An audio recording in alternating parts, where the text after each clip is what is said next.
Good morning everybody. आइए हम current affairs की क्लास को आगे बढ़ाते हैं। पढ़ते हैं हम सबसे पहले व्लादिमीर पुतिन के बारे में। देखिए, व्लादिमीर पुतिन हैं, वो रूस के राष्ट्रपति हैं।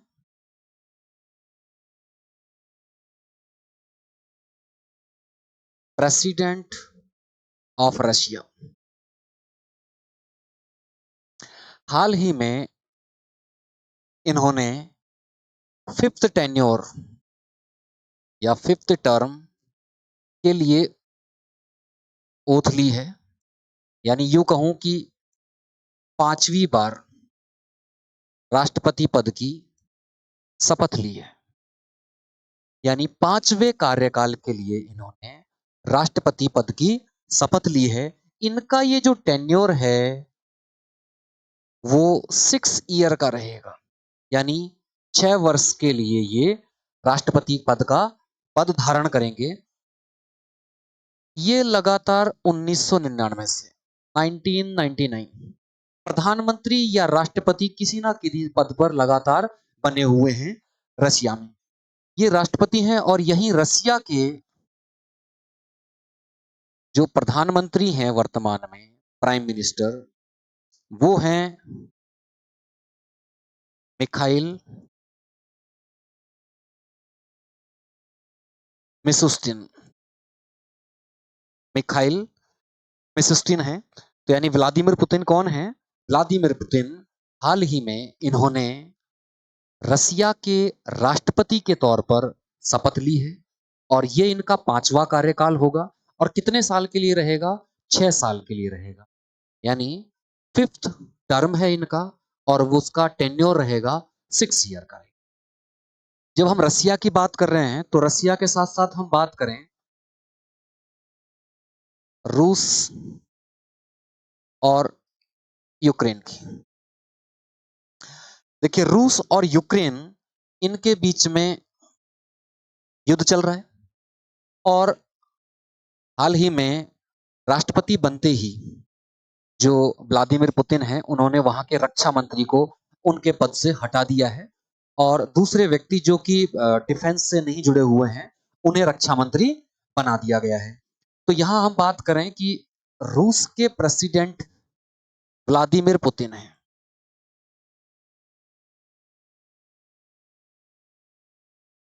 और यूक्रेन के राष्ट्रपति या प्रेसिडेंट हैं व्लादिमीर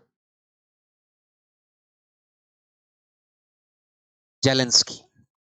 देखिए, 2014 की बात है, 2014 की। 2014 में रूस ने यूक्रेन का क्रीमिया पर कब्जा कर लिया था। किस पर कब्जा कर लिया था? क्रीमिया पर।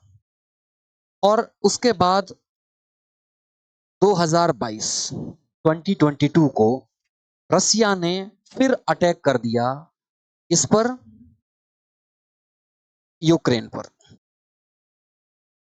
और ये लगातार चला आ रहा है। तो ऐसे क्या रीजन है कि रूस है जो यूक्रेन पर अटैक कर रहा है? उसका एक पार्ट पहले ही उस पर कब्जा कर लिया था, क्रीमिया पर कब्जा कर लिया था। तो ऐसे क्या रीजन है कि रूस और यूक्रेन में युद्ध चल रहा है? इसके बारे में हम समझते हैं। तो देखिए, सबसे पहले हम बात करते हैं second world war. Second world war 1939 से 45, 1939 से 1945 तक चला था। यही हम समझ लें कि फर्स्ट वर्ल्ड वॉर था, यानी प्रथम विश्व युद्ध था, जो 1914, 1914 से लेकर 1918 तक चला था। 1914 टू 1918। तो फर्स्ट वर्ल्ड वॉर 1914 से 1918, सेकेंड वर्ल्ड वॉर 1939 से 1945 तक चला था। अब देखिए, सेकेंड वर्ल्ड वॉर खत्म होता है, सेकेंड वर्ल्ड वॉर खत्म होता है, तो सेकेंड वर्ल्ड वॉर खत्म होने के बाद में दुनिया है जो 2 हिस्सों में बट गई थी। एक तरफ था यूएसए, अमेरिका, और दूसरी तरफ था रसिया। अब अमेरिका और रसिया दो अलग अलग ध्रुवों में बट गए थे।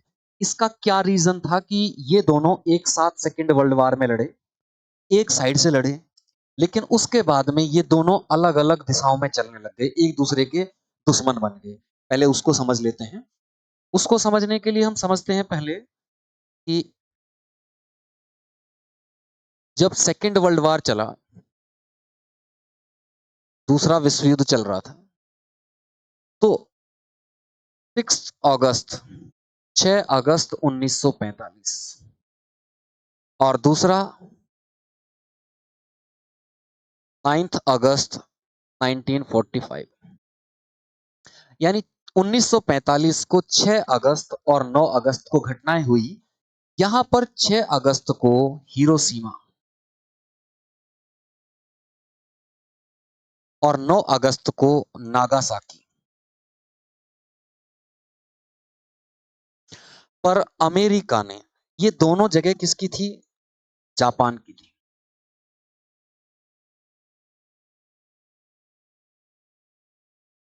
यानी 6 अगस्त और 9 अगस्त को जापान की दो जगह हिरोशिमा और नागासाकी पर अमेरिका द्वारा परमाणु बम, न्यूक्लियर बम का इस्तेमाल किया गया। और इसकी वजह से जापान ने 2 सितंबर 1945, 2 सितंबर 1942 को सरेंडर कर दिया था, आत्मसमर्पण कर दिया था। और यहीं से द्वितीय विश्व युद्ध समाप्त हो गया था। अब द्वितीय विश्व युद्ध तो समाप्त हो गया, लेकिन रूस और अमेरिका के बीच में खाई, मतलब दुश्मनी बढ़ती चली गई। उसका क्या रीजन था कि अमेरिका ने परमाणु बम बना लिया था, लेकिन इसकी जानकारी रसिया को दी ही नहीं थी। और रसिया को उस दिन शौक लगा, उस दिन आश्चर्य हुआ जब परमाणु बम हिरोशिमा और नागासाकी पर गिरा दिए गए थे। परमाणु बम हिरोशिमा और नागासाकी पर गिरा दिए गए थे। इसका एक दूसरा कारण और था कि इनके बीच में दुश्मनी बढ़ती चली गई। उसका कारण क्या था कि अमेरिका और यूरोप, अमेरिका और यूरोप ये एक साथ थे और ये चाहते थे कि रसिया, देखिए हिटलर है जर्मनी का, ये जर्मनी है, तो जर्मनी का हिटलर अटैक कर रहा है और रसिया और अमेरिका एक साथ है। तो अमेरिका ये चाहता था कि रसिया खत्म हो जाए और उसके बाद हम हिटलर से निपट लेंगे। तो जर्मनी में हिटलर की सेनाओं ने रसिया पर अटैक कर दिया, रसिया पर अटैक कर दिया। तो रसिया ने अमेरिका और यूरोप को बोला कि आप जर्मनी पर इस तरफ से अटैक कर दीजिए। जब जर्मनी पर इस तरह से अटैक हो जाता तो जर्मनी की सेना दो हिस्सों में टूट जाती, मतलब रसिया पर प्रेशर कम हो जाता। लेकिन अमेरिका और यूरोप ने ऐसा नहीं किया, इसलिए रसिया को बहुत नुकसान झेलना पड़ा। तो पहला रीजन, मतलब दूसरा मोर्चा नहीं खोला गया और रसिया को भारी नुकसान हुआ। और दूसरा, अमेरिका ने परमाणु बम बना लिया था जो रसिया को बताया ही नहीं था। इस वजह से इन दोनों के बीच में बहुत गहरी खाई इकट्ठी हो गई थी, मतलब दुश्मनी बढ़ गई थी इनके बीच में। यही मैं आपको समझा दूं कि जब हिरोशिमा पर जब परमाणु बम गिराया गया था तो उसका नाम रखा गया था लिटिल बॉय और इसका नाम रखा गया था फैटमैन।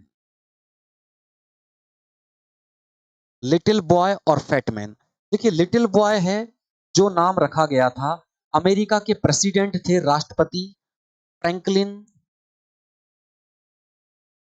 डी रूजवेल्ट,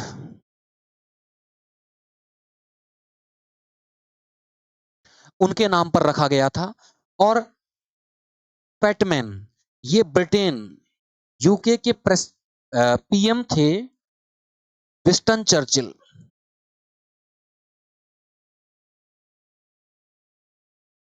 इनके नाम पर रखा गया था। और ये कहां के थे? यूएसए के प्रेसिडेंट थे, यानी राष्ट्रपति थे। क्लियर है? जो 6 अगस्त को हिरोशिमा पर 1945 में जापान में जो परमाणु बम गिराया गया था, उसका नाम क्या रखा गया था? Little boy. और लिटिल बॉय किसके नाम पर रखा गया था? अमेरिका के राष्ट्रपति थे उस समय, फ्रैंकलिन डी रूजवेल्ट, उनके नाम पर रखा गया था। और 9 अगस्त को जो नागासाकी पर परमाणु बम गिराए गए थे उनका नाम रखा गया था फैटमैन। तो फैटमैन उस समय ब्रिटेन के जो प्रधानमंत्री थे विंस्टन चर्चिल उनके नाम पर रखा गया था। यहां मैं आप लोगों को बता दूं कि जो फ्रैंकलिन डी रूजवेल्ट हैं ये ऐसे राष्ट्रपति हैं जो अमेरिका में 4 बार राष्ट्रपति रहे और इसी के बाद अमेरिका के संविधान में यह संशोधन कर दिया गया कि कोई व्यक्ति ऐसे तो कितनी बार राष्ट्रपति रह लेगा, तो 2 बार की लिमिट तय कर दी गई। यानी अमेरिका में अब कोई भी व्यक्ति 2 बार से ज्यादा राष्ट्रपति पद पर धारण नहीं कर सकता है, मतलब राष्ट्रपति नहीं बन सकता है। तो क्लियर हुआ कि कौन से व्यक्ति थे? Franklin D Roosevelt. अब मेन मुद्दे पर आते हैं कि ये घटनाएं होने के बाद में अमेरिका और रूस के बीच में, दोनों के बीच में मतभेद बढ़ गया और मतभेद बढ़ने के बाद में रूस और अमेरिका इनके बीच में चालू होता है कोल्ड वार। कोल्ड वार मतलब शीत युद्ध। शीत युद्ध को ऐसे समझिए कि जैसे दो पड़ोसी एक दूसरे का नाम लिए बिना आपस में एक दूसरे को गाली गलौज करते हैं, एक दूसरे पर दोषारोपण करते हैं, झगड़ा करने को उतारू रहते हैं, लेकिन झगड़ते कभी भी नहीं है। झगड़ते कभी भी नहीं है, गुटबाजी करते हैं, ग्रुप तैयार करते हैं, एक दूसरे पर ऐसा लगता है कि हाँ मतलब एक दूसरे पर दुश्मनी कर रहे हैं, लेकिन झगड़ते कभी नहीं है। तो उसे बोला जाता है कोल्ड वार, शीत युद्ध। अब इन दोनों के बीच में शीत युद्ध जब चला तो इसका भाग था कि ये लोग कम्युनिस्ट यानी साम्यवादी विचारधारा की तरफ बढ़े और अमेरिका है वो पूंजीवादी विचारधारा की तरफ बढ़े, यानी कैपिटलिस्ट कैपिटलिस्ट आइडियोलॉजी की तरफ बढ़े। तो अब विश्व है जो दो हिस्सों में बढ़ चुका था। अमेरिका ने अपना प्रभाव बनाए रखने के लिए नाटो का स्थापना की 1949 में, 1949 में। नाटो मतलब नॉर्थ अटलांटिक ट्रीटी ऑर्गेनाइजेशन, उत्तरी अटलांटिक संधि संगठन। अब ये संधि संगठन जो बनाया गया था वो क्या था वो हम समझे कि इधर अटलांटिक ओशियन है, ये अटलांटिक ओशियन है और ये भी अटलांटिक ओशियन है। तो इसका अगर बीच से हम देखें तो ये नॉर्थ हो गया और ये साउथ हो गया। तो नॉर्थ के हिस्से का अगर नॉर्थ अटलांटिक महासागर हम देखें तो इधर की तरफ यूरोप है और इधर की तरफ अमेरिका कनाडा है। इन्होंने मिलकर एक ग्रुप बना लिया, एक ग्रुप बना लिया जिसका नाम रखा गया नाटो। अब ये ग्रुप इसलिए तैयार किया गया कि इनमें से अगर किसी भी कंट्री पर कोई अटैक होता है तो ये माना जाएगा कि वो सभी पर अटैक किया गया है, मतलब सारे देश उसका सामना करेंगे। ये काउंटर करने के लिए यानी सुरक्षा करने के लिए रसिया से तैयार किया गया था। अब होता क्या है कि सेकेंड वर्ल्ड वार, सेकेंड जो कोल्ड वार है वो चल रहा होता है और सेकेंड कोल्ड वार चलते चलते 1991 1991 आता है और 1991 से पहले यूएसएसआर था, union of social Soviet socialist Republic, यानी कि सोवियत संघ रूस। सोवियत संघ बोला जाता था, union of Soviet socialist Republic, यानी कई देशों का एक ग्रुप था, एक कई देशों का एक समूह था जिसे सोवियत संघ बोला जाता था, सोवियत यूनियन बोला जाता था। और 1991 को 25 दिसंबर की बात है, प्रेसिडेंट थे रसिया के या यूएसएसआर के मिखाइल गोर्बाचोव और इन्होंने इस संयुक्त सोवियत संघ जो था इसका 15 भाग कर दिए गए, यानी 15 देश अलग अलग हो गए और उन देशों में से एक भाग था रूस या रसिया जो वर्तमान में हम देख रहे हैं। इन 15 भागों में से ही एक भाग था यूक्रेन। यानी यूक्रेन पहले क्या था? यूक्रेन पहले इस सोवियत संघ का ही भाग था, इस सोवियत संघ का ही भाग था। लेकिन अब क्या होता है कि जो नाटो है, इधर ये यूक्रेन है, यहां पर यूक्रेन दिखाई दे रहा है आपको मैप में, अब देखिए यूक्रेन किसके लगता हुआ है? रसिया के लगता हुआ है, रूस के लगता हुआ है, और इधर की तरफ से यूरोप के साथ लगता हुआ है। यूरोप ने नाटो बना रखा है और अमेरिका ने बना रखा है नाटो। ये चाहते हैं कि यूक्रेन इसमें शामिल हो जाए, और यूक्रेन ने भी नाटो में शामिल होना का इंटरेस्ट दिखाया। इस वजह से रूस उससे चिढ़ गया कि वो चाहता था कि वो ये समझता था कि इस पर मेरा अभी भी अधिकार है, क्योंकि ये सोवियत संघ का हिस्सा था। और इसी की वजह से जब हम आगे देखें तो 2014 2024 2014 में रसिया ने इसके क्रीमिया भाग पर कब्जा कर लिया। इस पर यूक्रेन के एक भाग है क्रीमिया, उस पर कब्जा कर लिया किसने? रसिया ने 2014 में 2014 में। और उसके बाद में 2022 यानी 2022 में फिर यूक्रेन पर अटैक कर दिया रसिया ने, और वो युद्ध वो लगातार अभी भी जारी है। तो क्लियर हुआ कि इसकी कहानी किस किस तरह से चली। हम इसका रिवीजन करें एक बार, और रिवीजन करने के बाद में फिर समझते हैं। तो हम देखें व्लादिमीर पुतिन। व्लादिमीर पुतिन कौन है? रसिया के राष्ट्रपति हैं, रूस के राष्ट्रपति हैं। हाल ही में उन्होंने शपथ ली है, ओथ ग्रहण की है, और वो राष्ट्रपति पद 5वीं बार धारण किया है, 5th टाइम उन्होंने इस पोस्ट को हेल्ड किया है। और वो उनका जो टेन्योर होगा, टर्म होगा, कार्यकाल होगा, वो कितने साल का होगा? 6 साल का। मतलब 5वीं बार वो राष्ट्रपति बने हैं, 6 साल के लिए बने हैं। क्लियर है? इन्होंने यहाँ के रसिया के जो प्राइम मिनिस्टर हैं वर्तमान में, वो मिखाइल मिशुस्तिन हैं। मिखाइल मिशुस्तिन हैं। अब यहाँ पर हम बात करें कि ये 1999 से लगातार राष्ट्रपति या प्रधानमंत्री पद पर बने हुए हैं, या यूं कहूं कि सत्ता में यानी पावर के टॉप हेड रेगुलर बने हुए हैं। कौन? Vladimir Putin. अब यहां जब बात चली है तो हम समझते हैं कि रूस और यूक्रेन युद्ध जो चल रहा है, इसके पीछे हिस्ट्री क्या है कि क्यों रूस और यूक्रेन के बीच में युद्ध हुआ है।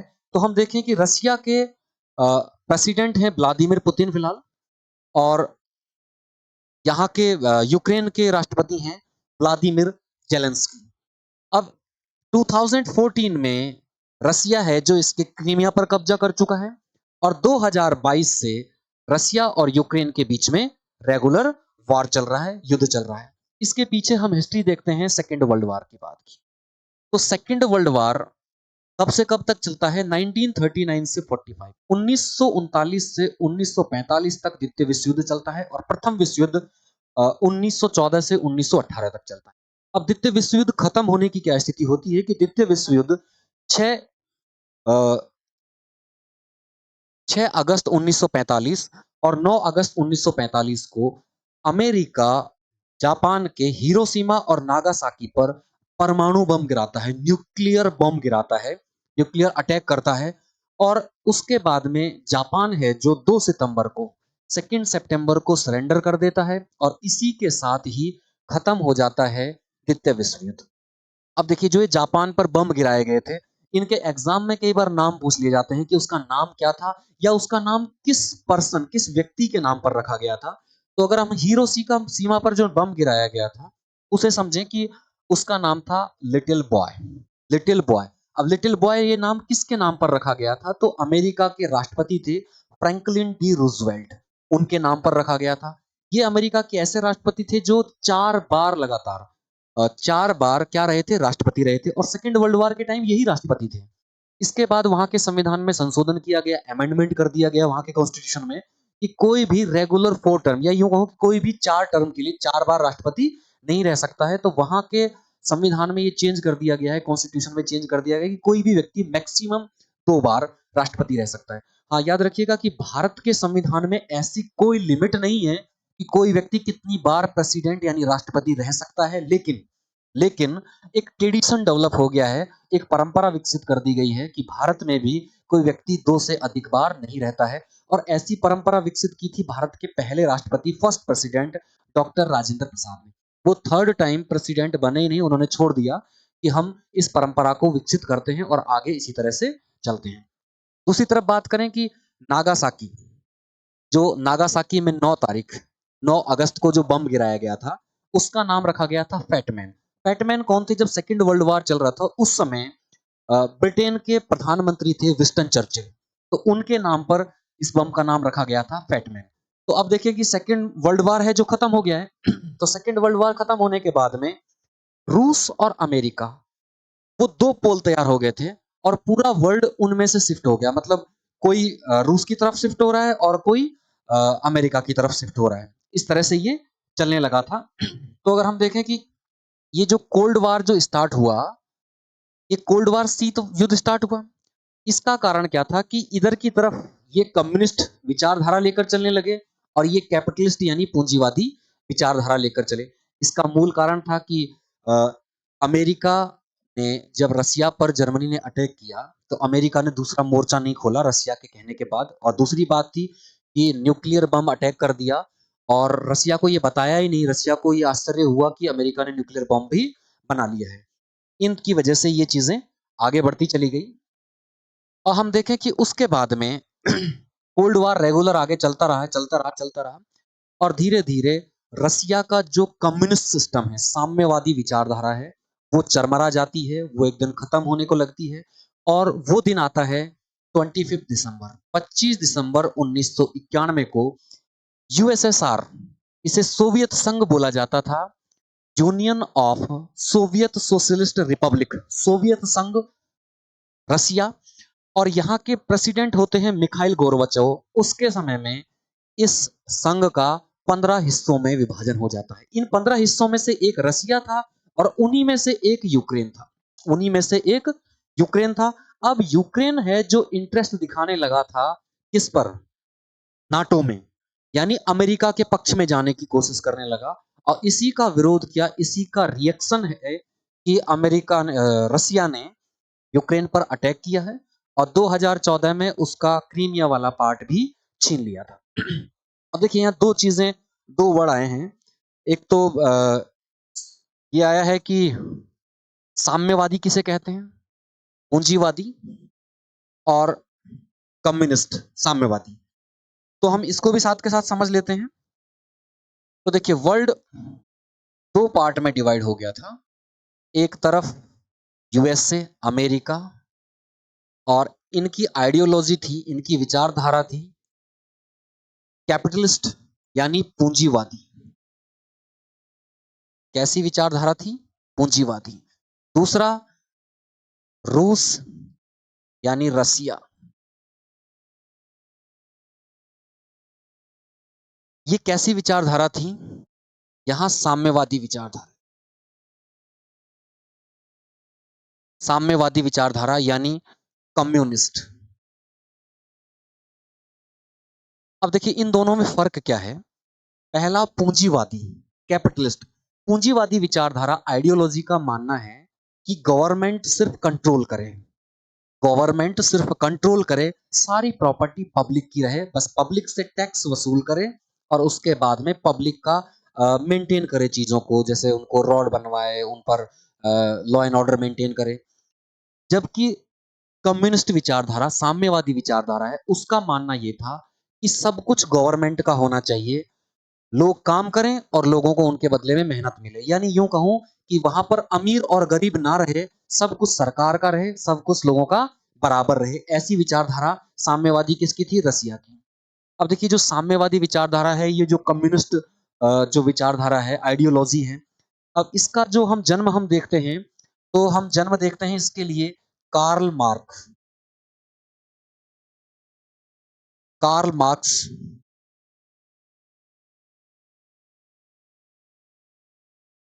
और एक पर्सन होते हैं फ्रेडरिक एंजेल्स।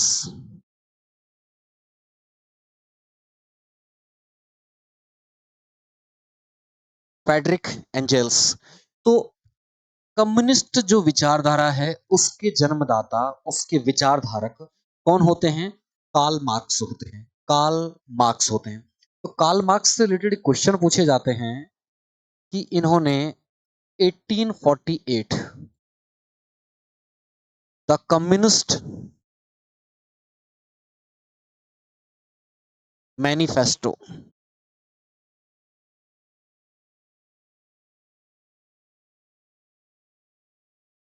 नाम से एक पब्लिश किया एक पत्र, तो द कम्युनिस्ट मैनिफेस्टो, तो ये जो कम्युनिस्ट हैं उनका कॉन्स्टिट्यूशन या संविधान बोला जाता है।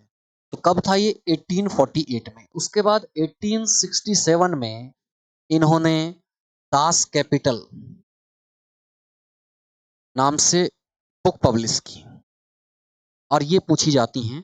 तो साम्यवादी या कम्युनिस्ट जो आइडियोलॉजी है वो क्या कहती है? वो ये कहती है कि देश में कोई अमीर गरीब ना रहे, सबका बराबर अधिकार रहे और सारी प्रॉपर्टी गवर्नमेंट की रहे। ये विचारधारा, ये आइडियोलॉजी किसकी रही थी?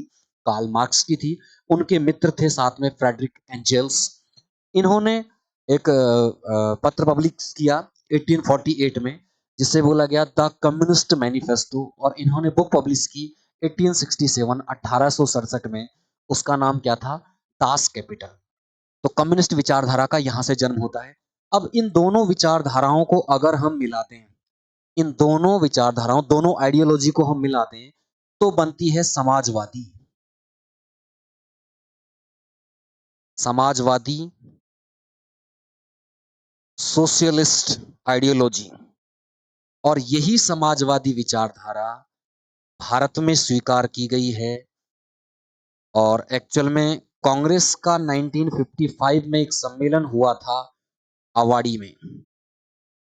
तो अवाड़ी कॉन्फ्रेंस या अवाड़ी सेशन जो 1955 में हुआ था कांग्रेस का, वहां भारत ने समाजवादी विचारधारा को या सोशलिस्ट आइडियोलॉजी को एक्सेप्ट किया है, स्वीकार किया है। इसका मतलब है कि यहाँ गवर्नमेंट प्रॉपर्टी भी रहेगी, गवर्नमेंट की भी चीजें रहेंगी और जनता की भी रहेंगी। तो आप बैंक देखेंगे तो बैंक कुछ गवर्नमेंट हैं, कुछ पब्लिक हैं, जनता के हैं। कुछ अगर हम बात करके देखें तो प्राइवेट कंपनियां भी हैं, गवर्नमेंट कंपनियां भी हैं। तो इस तरह करके इन्होंने इस विचारधारा को मेंटेन किया। अब हम देखें कि ये जो विचारधारा है ये किस तरह से बढ़ने लगी थी। तो इस विचारधारा की जो महत्वपूर्ण क्रांतियां हैं वो अगर हम देखें तो 1917 और 1949 में बोल्शेविक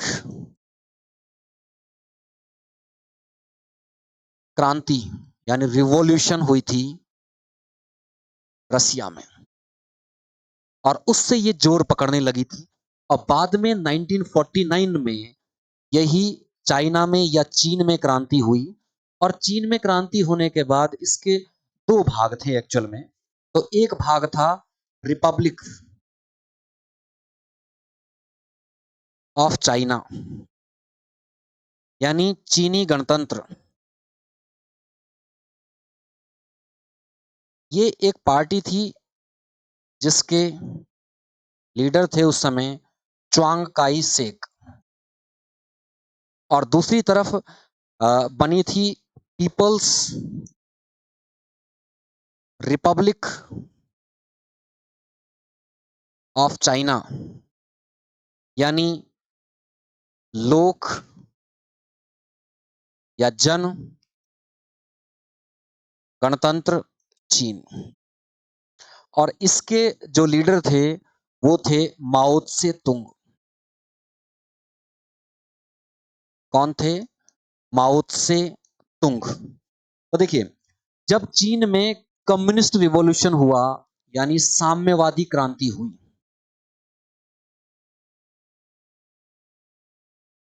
तो यहां पर कब्जा किसका था? चीनी गणतंत्र या रिपब्लिक ऑफ चाइना पार्टी का था। उसके लीडर थे च्वांग काई शेक। यहां ये क्रांति या रिवॉल्यूशन किसने किया? पीपल्स रिपब्लिक ऑफ चाइना या जन गणतंत्र चीन पार्टी ने किया, जिसके लीडर थे माओ त्से तुंग। और इन्होंने इन लोगों को चीन से भगा दिया, और ये चीन से भागकर एक फार्मोसा द्वीप पर चले गए। और ये फार्मोसा द्वीप को ही ताइवान बोला जाता है वर्तमान। तो ताइवान पर जो सरकार चली गई थी वो किसकी थी? च्वांग काई शेक की। तो इस तरह करके चाइना है जो दो हिस्सों में बट गया था, या यूं कहूं कि चाइना से ही बना है ताइवान। चाइना से ही क्या बना है? ताइवान बना है। ये वही फार्मोसा आइलैंड है जहां पर 18 अगस्त 18 अगस्त 1945 को नेताजी सुभाष चंद्र बोस की डेथ हुई थी। नेताजी सुभाष चंद्र बोस की विमान दुर्घटना में मृत्यु हुई थी। विमान दुर्घटना में डेथ हुई थी।